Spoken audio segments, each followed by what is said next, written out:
Hello everyone, आपका हमारे YouTube channel teach in Hindi में स्वागत है। आज हम इस वीडियो में विसर्ग संधि को बहुत ही सरल ट्रिक के द्वारा पहचानना और संधि विच्छेद करना सीखेंगे। अगर आप स्वर संधि और व्यंजन संधि को भी ट्रिक के द्वारा समझना चाहते हैं तो ऊपर आई बटन पर क्लिक करके तैयारी कर सकते हैं। अगर आपने अभी तक हमारे चैनल टीच इन हिंदी को सब्सक्राइब नहीं किया है तो अभी तुरंत ही हमारे चैनल टीच इन हिंदी को सब्सक्राइब जरूर कर लें। अगर आप हिंदी व्याकरण के अन्य वीडियो देखना चाहते हैं तो डिस्क्रिप्शन बॉक्स के लिंक पर क्लिक करके आप देख सकते हैं। तो हम अब देखते हैं विसर्ग संधि क्या है। यदि किसी शब्द के अंत में विसर्ग ध्वनि आती है तथा उसमें बाद में आने वाले शब्द के स्वर अथवा व्यंजन का मेल होने के कारण जो ध्वनि विकार उत्पन्न होता है विसर्ग संधि कहते हैं। जैसे हम उदाहरण से हम जानेंगे, प्रातः धन काल बराबर प्रातः काल। यहाँ देखिए प्रातः, ये यहाँ पे स्वर है, इसमें विसर्ग लगा हुआ है तो यहाँ पे बना है प्रातः काल। अब यहाँ पे हम विसर्ग संधि को नियम के माध्यम से जानेंगे। यहाँ पे हमने विसर्ग संधि के नियम को एक ट्रिक के द्वारा समझाया है ताकि आप इस ट्रिक के द्वारा विसर्ग संधि के नियम को बहुत ही आसानी से समझ जाएंगे। तो ट्रिक ये है, मनोहर प्रातः काल योगा करता था इसलिए वह निरोग था। आप इसे कहानी की तरह भी याद कर सकते हैं कि मनोहर प्रातः काल योगा करता था इसलिए वह निरोग था। निश्चल और निष्कपट होने के कारण निर्धन होने पर भी लोग उसे नमस्ते करते थे। तो यहाँ पे आप देखिए जो हरे कलर में जितने शब्द हैं उसे आप ध्यान देंगे। एक बार फिर से मेरे साथ आप दोहराएंगे, मनोहर प्रातः काल योगा करता था इसलिए वह निरोग था। निश्चल और निष्कपट होने के कारण निर्धन होने पर भी लोग उसे नमस्ते करते थे। तो यहाँ पे जितने भी ग्रीन कलर में जो शब्द हैं वो कितने शब्द हैं, यहाँ 1 2 3 4 5 6 7। हमने व्यंजन संधि के नियम को भी इसी तरह 9 शब्द मतलब 9 नियम के द्वारा समझा था और यहाँ पे विसर्ग संधि के नियम को हम यहाँ 7 नियम के द्वारा समझेंगे। यहाँ 7 शब्द आपको इसमें याद रखने पड़ेंगे। आप कम से कम 3-4 बार इसे रटेंगे तो आपको ये याद हो जाएगा। अब हम देखेंगे इन नियमों के द्वारा विसर्ग संधि की पहचान करना। तो देखते हैं सबसे पहला, जिसमें है मनोहर। आपने अभी जो वाक्य पढ़ा उसमें सबसे पहला था मनोहर, ये पहला नियम है। यदि विसर्ग के पहले अ हो तथा बाद में अ या किसी भी वर्ग का तीसरा चौथा वर्ण अथवा य रा ला व हा व्यंजन आते हैं तो विसर्ग ओ में बदल जाता है। तो इस ट्रिक को आप यहाँ पे याद रखेंगे कि विसर्ग के पूर्व अ प्लस अ या तीसरा चौथा वर्ण या रा ला व हा हो तो वो किस में बदल जाता है, ओ में बदल जाता है। तो हम यहाँ उदाहरण से देखेंगे, जैसे यहाँ पे है मनः धन हर बराबर मनोहर। तो यहाँ सबसे पहले क्या कहा गया, विसर्ग के पहले आ हो। यहाँ पे देखिए मनः में न में यहाँ पे विसर्ग लगा है तो विसर्ग का पहला जो वर्ण है वो न है, लेकिन यहाँ पे ये न क्या कह रहे हैं, आ कह रहे हैं। तो मैंने जैसे आपको पहले ही बताया था कि जो व्यंजन होते हैं वो अ और व्यंजन, स्वर और व्यंजन से बने होते हैं, इसलिए यहाँ पे न जो है वो आ यहाँ पे लगा हुआ है।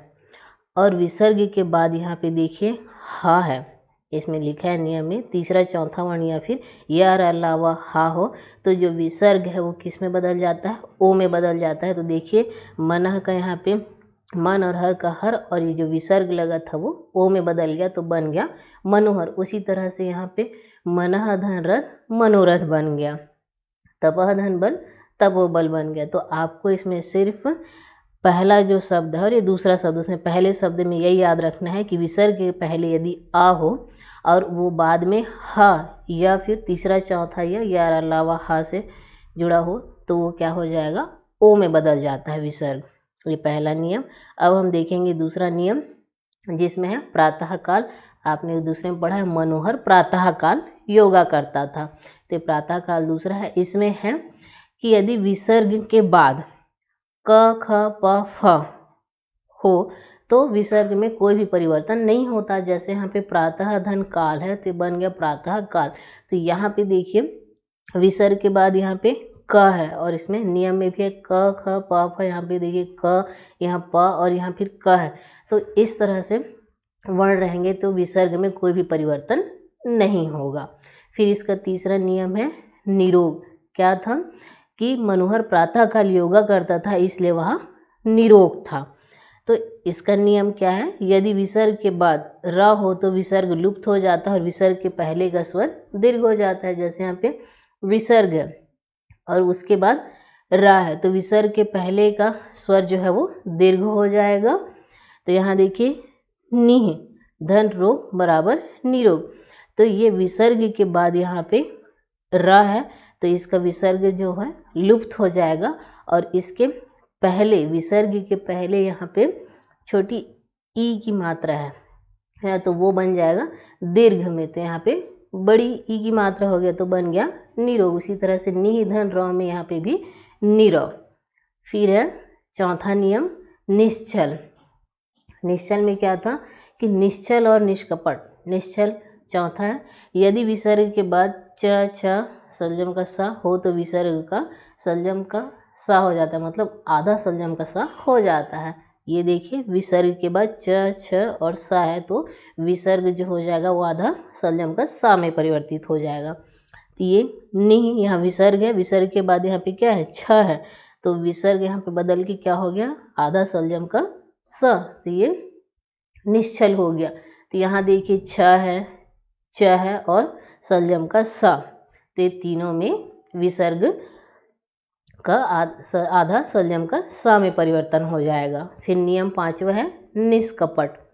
तो इसका नियम ये है कि विसर्ग के पहले छोटा ई या छोटा ऊ के साथ क ख ट ठ प फ हो तो विसर्ग आधा षटकोण का सा में बदल जाता है। तो देखिए यहाँ पे निह, यहाँ छोटी ई की मात्रा लगा है और उसके बाद यहाँ पे क है तो ये विसर्ग जो है वो किस में बदल गया आधा षटकोण का सा में और बन गया निष्कपट। उसी तरह से यहाँ पे देखिए ठ है प विसर्ग के बाद फिर यहाँ क और फ है तो उस तरह से ये क्या हो जाएगा विसर्ग जो है लुप्त होके वो आधा षटकोण का सा में परिवर्तित हो जाएगा।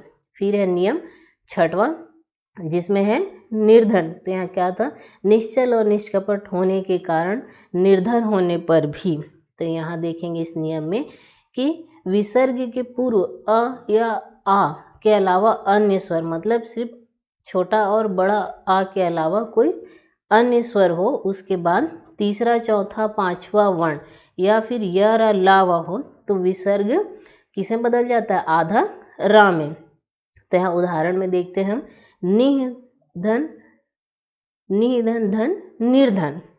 तो यहाँ पे देखिए विसर्ग के पहले छोटी ई की मात्रा लगा हुआ है और उसके बाद क्या है ध, मतलब तीसरा वर्ण, उसके अलावा यहाँ पे चौथा पांचवा या फिर यर अलावा भी हो सकता है। जैसे आप अन्य उदाहरण में भी देख रहे हैं न ब ग अ और झ ये सब बने हुए हैं।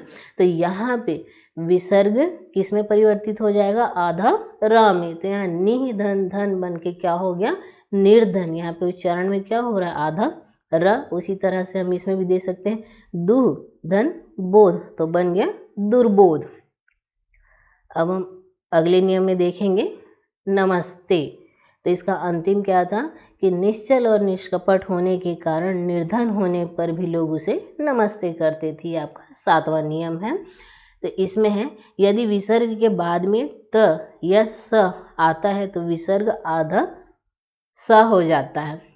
देखिए विसर्ग के बाद त या फिर स होने से विसर्ग जो है वो आधा सरोता के सा में परिवर्तित हो जाएगा।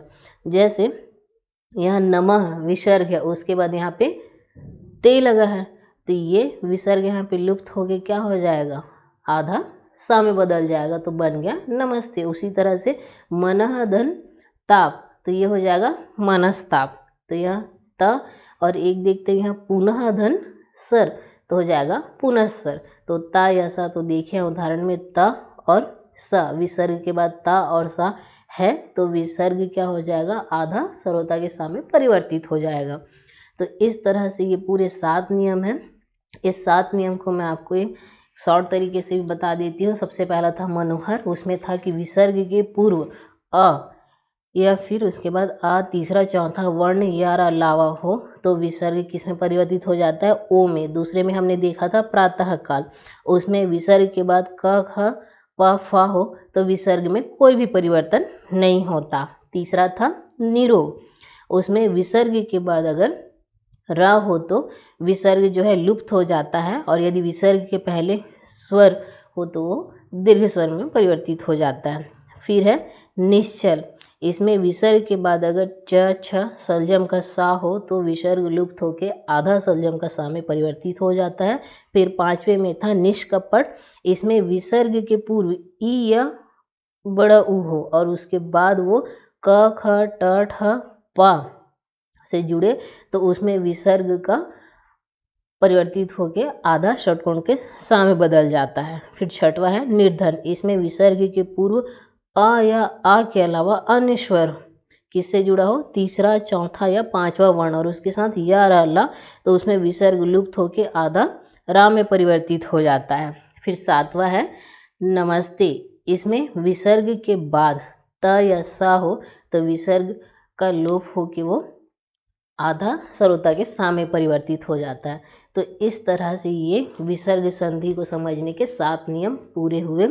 इस प्रकार हमने विसर्ग संधि को ट्रिक के 7 नियमों के साथ आसानी से समझा। अगर आपने पिछला वीडियो स्वर संधि और व्यंजन संधि नहीं देखा है तो डिस्क्रिप्शन बॉक्स के लिंक पर क्लिक करके देख सकते हैं। अगर आपको विसर्ग संधि अच्छे से समझ में आ गया हो तो इस वीडियो को लाइक और शेयर ज़रूर करें, और साथ ही हमारे चैनल टीच इन हिंदी को सब्सक्राइब करना ना भूलें। धन्यवाद।